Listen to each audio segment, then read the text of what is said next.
여러분 안녕하세요. 길에서 만난 하나님 고요수 목사입니다.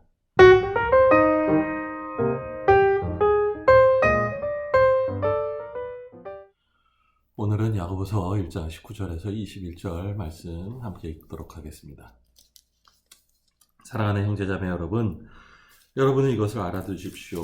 누구든지 듣기는 빨리 하고 말하기는 더디하고 노하기도 더디하십시오. 노하는 사람은 하나님의 의를 이루지 못하기 때문입니다. 그러므로 더러움과 넘치는 악을 모두 버리고 온유한 마음으로 여러분 속에 심어주신 말씀을 받아들여야 합니다. 그 말씀에는 여러분의 영혼을 구원할 능력이 있습니다. 오늘은 분노에 대해서 얘기를 합니다. 노하기를 더디하라 라는 말이 참 마음에 와닿아요. 왜냐하면 살다 보면은 다른 사람이 왁 하고 감정을 쏟아내서 제가 피해를 볼 때도 많고, 저도요 사실은 그거 넘어가지 못하고 분노를 쏟아내서 후회할 일들을 당한 적이 참 많아요. 분노를 조절하는 건 얼마나 중요한 겁니까 생각하게 됩니다. 그럴 때 첫 번째 생각해요. 화내는 게 다 나쁜 건가요? 그렇지 않아요. 성경에 보면 하나님도 화를 내시는 것들이 나와요. 우상숭배를 한다든지 불의한 행동을 할 때 하나님은 그냥 가만히 계시지 않고 진노하시고 심판하십니다. 믿는 사람, 그리고 건강한 사람의 감정도 마찬가지인 거예요. 불의를 볼 때에 혹은 우상숭배를 할 때 슬퍼하거나 화가 난다라는 것은 당연한 이야기 아니겠습니까? 그러나 문제는 뭐죠? 분노를 쏟아내는 거예요. 또 에베소서의 표현대로 화가 났는데 그걸 가지고 복수하는 그러한 기회로, 에너지로 삼는다고 한다면 그거 얼마나 문제가 되는 것이겠습니까? 그게 아니라 하나님의 화는 하나님의 사랑과 의를 드러낸 데 사용했다는 거예요. 근데 오늘 본문에서 노하기를 더디하라는 건 뭡니까? 대부분의 경우는 우리가 의로운 분노, 의로운 화를 내는 것이 아니라 많은 경우에 있어서는 해서는 안 될 일들을 하게 되는 경우가 참 많기 때문에 그 얘기를 하는 거 아니겠습니까? 부부 간에 있어서, 부모와 자식 간에 있어서, 직장에서 동료들 간에도, 또 세상에 살아가면서 이 참 자기의 화를 잘 다스리는 게 중요해요. 제 예전에 닥터 필이라는 프로그램을 본 적이 있어요. 상담사신데 TV에 나와서 여러 가지 상담들을 직접 하는 걸 이제 방영을 하는 거예요. 근데 이제 어느 가족이 나왔어요. 가족의 고민은 엄마가 분노가 막 터져나가면 가족들이 다 힘들어하는 거예요. 그럴 때 평생을 그렇게 살아서 괴로우니까 나온 거죠. 그럴 때 의사 선생님이 쭉 얘기를 듣더니 하는 말이 있어요. 그렇게 화가 나는 게 이해가 된다. 화날만 하죠. 애 몇 키우고 살림하고 이 세상 살아가면 화가 날만 한 거죠. 그러나 그걸 용납할 수는 없다 이렇게 얘기하세요. 좀 화가 나는 건 가능하지만 분노를 쏟아내서 본인과 자기의 사랑하는 가족들에게 상처를 주고 돌이킬 수 없는 그러한 일들을 저지르는 것, 그거는 문제가 된다라는 이야기예요. 듣기는 빨리 하고 말하기는 더디하고 노하기도 더디하십시오. 근데 가만히 생각해 보세요. 화가 난 사람이 요렇게 돼요? 요와 반대로 돼요? 정반대죠. 듣기를 빨리 하고 뭘 귀 기울여요? 내 말 하느라고 바쁘지. 상대방 말 하나도 안 들리죠. 듣더라도 이길궁리하면서 속으로 막 반박할 거 생각하면서 듣잖아요. 그 듣는 태도가 아니에요. 말하기는 더디하고 뭘 말을 더디해요? 내 말 하느라고 정신없고 상대방 말 자르기에 바쁘죠. 노하기도 더디하십시오. 화를 깔아앉히지 못하고 울그락불그락하고 표정과 말 가운데 가시가 돋지 않습니다. 어떤 전도사님이 얘기하더래요. 남편이랑 같이 부부싸움하다가 남편한테 마귀 얼굴 이렇게 얘기했대요. 남편이 깜짝 놀랐더니 거울을 봤대요. 그랬더니 정말 마귀 얼굴 같았는지 화를 깔아앉히더랍니다. 어떻습니까? 저도 화날 때 가끔씩 제 얼굴을 의도적으로 볼 때가 있거든요. 와, 그때 제 표정 장난 아니에요. 그럴 때 그 결과가 뭡니까? 20절에 노하는 사람은 하나님의 의를 이루지 못합니다. 잘 듣지 않고 자기 말만 하려고 하고 분을 막 쏟아내면 하나님이 원하시는 선한 결과가 나올 수 없는 거예요. 대신에 반대로 돼요. 21절에 더러움과 넘치는 악에 대해서 얘기를 합니다. 이게 무슨 말일까? 화난 사람이 하는 말과 행동이 어떨까요? 더럽고 악이 넘쳐요. 내가 너가 잘 되나 보자. 이렇게 말하잖아요. 욕도 하고 막 저주도 퍼붓잖아요. 그러므로 뭐라고 얘기를 합니까? 19절 다시 한번 볼게요. 사랑하는 형제자매 여러분, 여러분은 이걸 알아두십시오. 누구든지 듣기는 빨리 하고 말하기는 더디하고 노하기도 더디하십시오. 얘기가 나와요. 여기서 마지막에 노하기를 더디하라 라는 말이 참 마음에 와닿습니다. 이게 중요해요. 본능대로 화를 내면 안 되고 본능에 역주행할 필요가 있는 거예요. 분노를 본능대로 끌려가면 큰 문제가 나지 않습니까?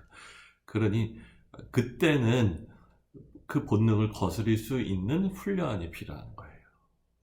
그럴 때 또 한 가지 중요해요. 더디하라라는 말을 좀 잘 생각해 봅시다. 화가 나는 거를 문제가 되니까 화를 꾹 참으라는 얘기가 아니에요. 꾹 참으면 어떻게 되죠? 내가 죽는 거예요.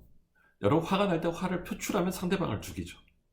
분노가 나는데 그거를 안으로 참으면 내가 나 스스로를 죽이게 되기 마련이에요. 아마 우울증이 오거나 마음이 냉랭해지고 말 거예요. 그거 어떻게 해야 됩니까? 노하기는 노하고 화를 낼 때 화를 표현해야 되는데 천천히 표현하는 거예요. 예, 그러기 위해서 듣기는 빨리 하고 말하기는 더디하라 이런 말도 나오는 거예요. 그때 중요한 것이 있습니다. 이거 좀 아시길 바래요. 심리학에서 화가 나면 그 화랑 연관된 호르몬들이 나오면서 신체의 체중이 올라가고 심장 박동수가 빨라지는 그러한 신체적 증상이 나오는데 그 다음에 재미있는 연구래요. 그게 정상으로 돌아가는데 얼마나 걸리나를 재봤어요. 얼마나 걸릴까요? 한 40분 걸린대요. 무슨 말이죠? 화가 확 나면 어떻게 해야 됩니까? 그때 바로 전투 모드로 들어가면 안 되는 거예요. 40분 참았다가 얘기하세요. 어떤 분은 이렇게 얘기하시죠? 화가 나면 부부싸움끼리 화가 날 때 24시간 참았다가 그 다음날 얘기하라. 그 얘기가 나오잖아요. 같은 원리인 거예요. 대단히 중요합니다. 내 화를 깔아앉히고 최소한 신체 반응이 정상으로 돌아온 다음에 내 화를 천천히 표현할 필요가 있는 거예요. 두 번째로 듣기는 빨리 하라 했죠. 잘 듣는 연습이 필요해요. 커뮤니케이션에 3대1의 법칙이 있다랍니다. 무슨 얘기냐면 3번 듣고 1번 말하라 라는 얘기예요. 그러니까 단단히 얘기해야 돼요. 끝까지 들을 각오를 하고 그리고 상대방의 얘기를 들어야 되겠습니다. 옛날에 어떤 선생님이 학생한테 굉장히 화가 났대요. 아주 옛날 얘기인데 학생의 얼굴이 빨개져 갖고 학교에 찾아온 거죠. 술 취한 거죠. 선생님이 막 야단을 치고 체벌을 했어요. 학생이 울면서 그게 아니라고 제 말 좀 들으시라고 하는데 선생님이 아니긴 뭐 아니야 이러고 화가 나서 홧김에 좀 많이 심하게 체벌하신 것 같아요. 끝나고 나서 학생이 그제는 말할 수 있잖아요. 억울하니까 울면서 말하더랍니다. 우리 집이 가난해서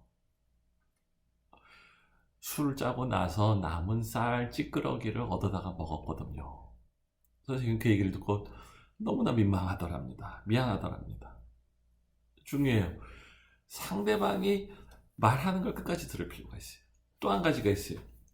상대방이 기라면 기고 아니오라면 아니고요. 우리는 자꾸만 미리 속단해버려요. 내 나름대로 결정 다 내려놓고 상대방 말 들으면서 내가 결정 내린 것과 상대방 말이 다르면 상대방이 거짓말한다고 생각하거든요. 아닐 수도 있어요. 여러분, 점이 있을 때 선은 그리기 마련인 거예요. 상대방이 아니라고 하면 아니라고 믿어줄 수 있고 상대방이 옳다라고 하면 옳다라고 말하는 데서부터 시작이 돼야 될 거예요. 물론 상대방이 거짓말하는 전적이 너무 많으면 그럴 수도 있겠지만 기본적으로는 신뢰를 주는 데서부터 듣기가 시작되는 것입니다. 또 한 가지, 이기려고 듣지 마세요. 들으면서 뒤로 계속해서 내가 어떻게 반박할까? 저 말이 어떻게 틀렸나? 그것만 생각하면서 듣는 것, 그것도 문제인 거예요. 그러므로 중요합니다.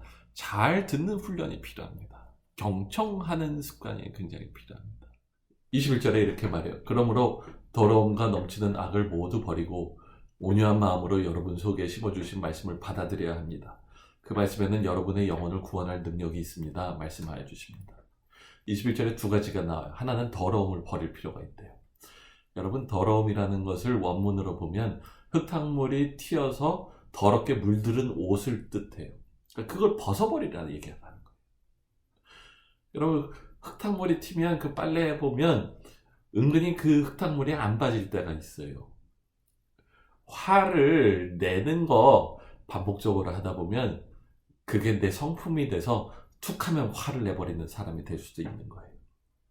그러면 본인도 괴롭고 주변 사람들도 힘들어요. 특별히 가족들이 얼마나 상처를 많이 받습니까? 그러므로 중요합니다. 이제는 하나님의 성령의 성품이 내 안에 들어올 수 있도록 회개하며 간구할 필요가 있습니다. 두 번째는 온유한 마음으로 여러분 마음속에 심어주신 말씀을 받아들이세요 말씀하거든요. 너무 이론적으로 생각 안 하고 경험적으로 말해볼게요. 제가 부부싸움 하는데 참 해결이 안 되고 화해가 안 되는 때가 몇 번 있었는데 신기하게 예배 때 은혜 받고 자연스럽게 화해된 경우를 여러 번 겪어봤어요. 어떤 분은 또 이렇게 얘기하는 거 들었어요. 예배 때 은혜 받으면 부부싸움 아니에요. 그렇게 얘기하는 몇 커플을 제가 겪어봤어요.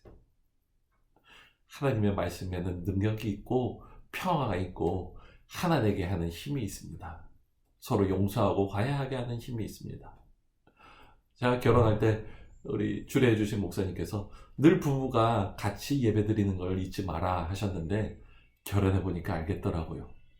부부가 서로 노력한다라고 관계가 좋지 않을 수도 있어요. 그것만으로는 부족한 거예요. 하나님이 도와주시는 은혜가 필요합니다. 그 역사를 구하시기를 간절히 바랍니다. 어떤 분이 말씀하시는 걸 들었어요. 본인이 어머니 뱃속에 있을 때 어머니가 조울증이 있었어요. 그래서 그걸 본인은 유전받았다고 생각합니다. 어머니가 우울한 가운데 본인이 뱃속에 있었고 또 태어난 이후에도 어머니가 여러 가지 문제들이 있어서 그러한 환경 속에서 자라서 본인도 분노가 참 많은 사람이었어요. 자기 표현으로는 화가 나를 다스렸습니다 얘기하세요. 근데 한 가지 신기한 일이 일어나요. 예수를 믿고 나서 점차적으로 화가 나를 다스리던 것이 내가 화를 다스릴 수 있게 되었습니다 라는 표현을 하는 거예요. 점차적으로 이제는 화에게 끌려다니고 화에 컨트롤하고 화가 나면 무조건 화를 쏟아내는 사람에서 이제는 화를 내가 다스리고 지배하는 사람으로 바뀌었다라는 표현을 들을 때 참 감동이 있었어요. 우리 모두도 그러한 사람 되기를 원합니다. 기도하겠습니다. 하나님 아버지, 인생을 살다 보면 화날 때도 많고 분노에 끌려다닐 때도 참 많았음을 고백합니다. 그로 인해서 소중한 걸 잃어버리기도 하고 소중한 사람에게 상처를 주기도 하고 나 자신이 스스로 괴로운 일을 당할 때도 참 많았음을 고백하며 하나님의 은혜를 구합니다. 이제는 화에 끌려다니는 사람이 아니라 화를 정복하고 다스리는 사람 되게 하여 주십시오. 온전하게 하나님의 은혜를 구합니다. 성령의 성품을 주시며 노하기를 더디하고 말하기를 더디할 줄 아는 사람, 듣기에 빠른 사람 되는 귀중한 은혜를 주십시오. 더불어서 온전하게 하나님의 말씀이 하나님께 드리는 예배가 능력 있게 내 안에서 역사하심으로 평화의 사람으로 바뀌는 귀중한 역사가 있게 하여 주십시오. 예수님의 이름으로 기도합니다. 아멘.